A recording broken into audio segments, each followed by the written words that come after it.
a gente fala do transtorno borderline, a gente está falando de pessoas que passaram por sensações, passaram, na verdade, por abusos, tá? Pode ser abuso físico, verbal, sexual, sensação de rejeição, de terem sido rejeitadas por pai ou por mãe, né?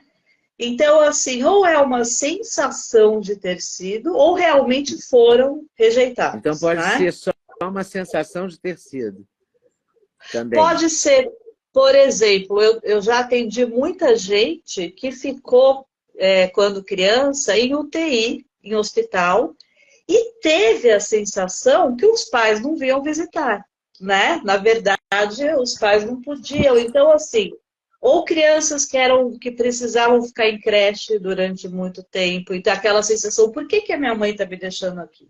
Né? O que é que eu fiz para ela? Então, e essa é uma porcentagem, Leda. Agora, eu diria para você que a maioria realmente ou teve uma mãe muito narcisista, né? Ou um pai muito narcisista, ou realmente abusos, aí você vê graus de abusos terríveis, Leda, assim, coisas muito severas mesmo, E a né? pessoa não pode nascer borderline? Não, não Não, tem como. não tem Aí é que como. tá. É Quando uma a gente fala de doença adquirida. adquirida, todo transtorno, toda personalidade é adquirida. Então, a gente nasce, a gente tem o nosso familiar, a gente tem uma porcentagem genética aí, né? E a gente tem todo o ambiente, todo o social e todo o familiar. Quando a gente fala em personalidade, é algo que vai se criando. Então, na minha infância, eu passei por isso, isso e isso, né? Na Eu fico te adolescência, perguntando por isso isso e porque, isso. por exemplo, numa família de 4 pessoas, 3 não tem, uma tem, por exemplo, entendeu? Mais ou menos Sim, e a mesma sim. criação. Eu sei que de 4 filhos, 3, os 4 serão totalmente diferentes uns dos outros, claro, né? Exato, Mas exato. aparecia um borderline assim do nada, entende? Eu achei que a pessoa Geralmente, já vinha com esse traço. não, não. Por isso que a gente chega na questão da minha opinião em relação à remissão total. Por quê? Porque, Leda, é como se a pessoa ela passa por uma situação muito complicada, vamos imaginar um abuso sexual, né? Então ela fica muito frágil frente à vida. Ela tem muito medo e a criança, quando ela passa por um abuso, ela não tem condições de lidar e entender o que está acontecendo.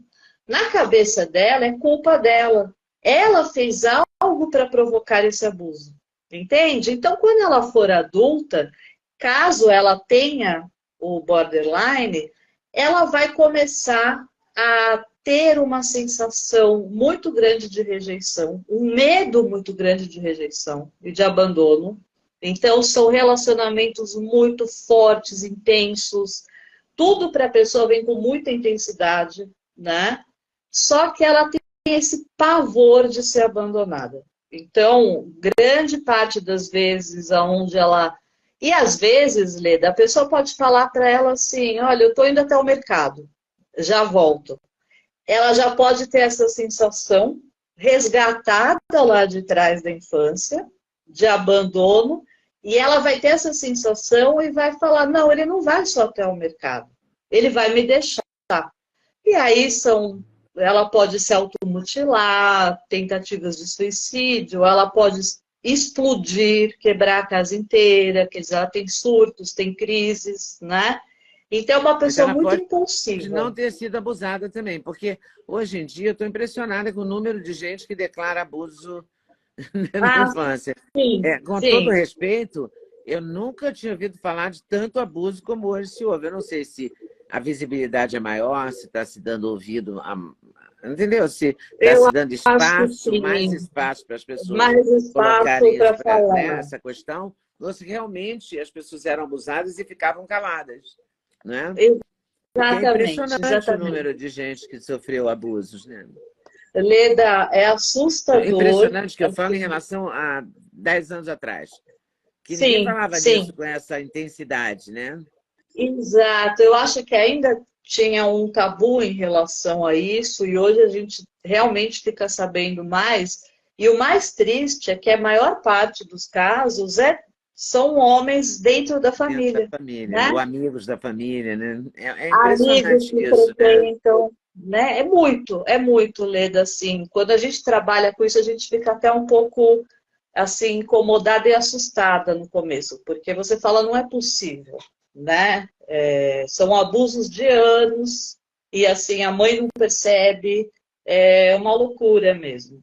E a pessoa tem essa quebra, né? Porque o abuso é uma coisa muito forte.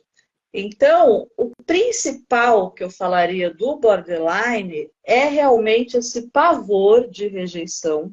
Ele é uma pessoa, Leda, é uma pessoa muito intensa, E muito muito carente. explosiva, muito, muito. Se você namorar um borderline, Leda, você pode dar 1000 abraços para ele e ele vai te questionar por que você não deu 1001. Entende?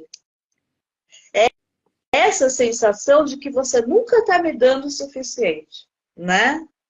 Eu sempre Porque tem umas preciso pessoas de que são mais. assim mesmo, que vocês têm essa impressão, elas te deixam essa impressão de que você não está dando o suficiente, que elas não ganham o suficiente, que elas não têm, não falo ganho do material, não, afetivo, suficiente, né? Que elas não são queridas o suficiente. É uma coisa, deve Exato. ser muito E aí, difícil viver assim.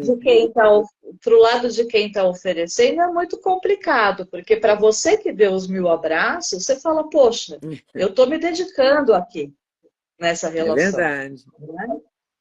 Então, uma autoestima muito baixa, atendo bordes lindíssimos que têm a questão de dismorfia corporal, que é se olhar no espelho e se ver muito feio, sempre, né?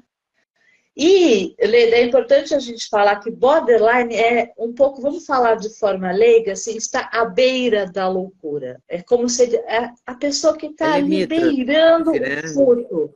Limítrofe, exatamente. Então, qualquer coisa pode levá-la ao psicótico, né? Ela vai do neurótico para o psicótico e ela pode ficar um tempo no psicótico, que seria realmente ela ter pensamentos, entre aspas, de loucura, né? E ela volta para o neurótico. Então, realmente é uma pessoa que está à beira da loucura, entre aspas, né?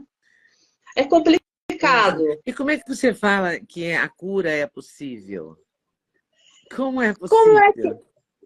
eu acho super possível e Leda, assim, primeiro essa questão que eu te falei de ser da personalidade ser construída, né?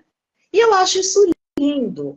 E se a gente pensa em termos de psicanálise, eu comecei a observar, peraí, o borderline passou por isso, por isso, por isso, por isso, e se eu desconstruir e for desconstruindo, e depois eu costurar, metaforicamente falando, por dentro, essa pessoa de uma outra forma, para ressignificar os sentidos de trauma, de abandono e de terror que ela teve na vida, né? Que eles tiveram.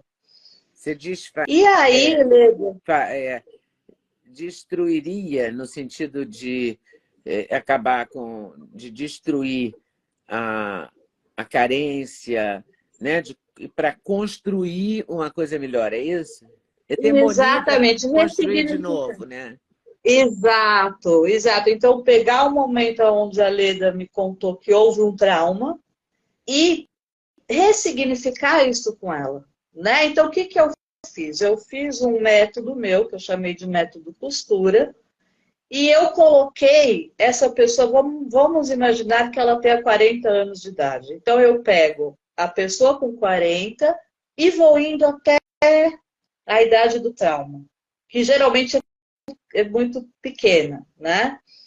E a gente vai trabalhar esse início desse trauma, todos os outros traumas que vieram, e situações desagradáveis, e a gente vai ressignificar essa pessoa e ajustar essas várias pessoas para que elas mesmas cuidem delas. Você consegue entender quando eu falo Sim. isso? É meio maluco, né? Mas Mas eu estou com essa ideia da reconstrução. Então, estou achando que isso faz sentido, você desconstruir para construir, né? Exatamente. E aí eu tive, Leda, foi uma sensação muito estranha quando eu tive a primeira pessoa lá, quase 20 anos atrás, que eu consegui realmente a remissão total, né? E até hoje não voltou, tá? Então eu tenho pessoas que estão há 20 anos curadas, 10 anos, 5 anos. Agora, se você me perguntar, é a maioria que você Não. curou? Não. Não, é a minoria. Então, o que eu queria como apelo, né? E até te agradeço ao espaço, é o seguinte, gente, se alguém conseguiu enxergar essa possibilidade, vamos todo mundo tentar entender, porque de repente, alguém lê o que eu escrevi em relação a isso. O meu próximo livro vai ser para os profissionais de saúde, explicando esse método, né? E eu acho que as pessoas podem ver até algo melhor do que eu fiz, acrescentar dentro do que eu fiz, né? Oi, pessoal, tudo bem? Passei aqui para avisar que o meu sexteto de suplementos, os queridinhos da Leda, já tem um link especial. Então você compra direto, numa tacada só, o sexteto. Ah, sim, você pode acrescentar colágeno, você pode acrescentar melatonina, tudo depende da sua escolha. Mas dormir bem é o melhor negócio, pode acreditar em mim. Vale conferir com certeza. Gostou do corte que você acabou de ver? Vale a pena conferir com certeza, né? Então vai conferir muitos outros cortes no canal de cortes Leda Nagli. É claro que a entrevista completa você vai conferir no YouTube Leda Nagli, canal Leda Nagli do YouTube, você não pode perder de jeito nenhum. Valeu, tô te esperando, hein? Vem nessa!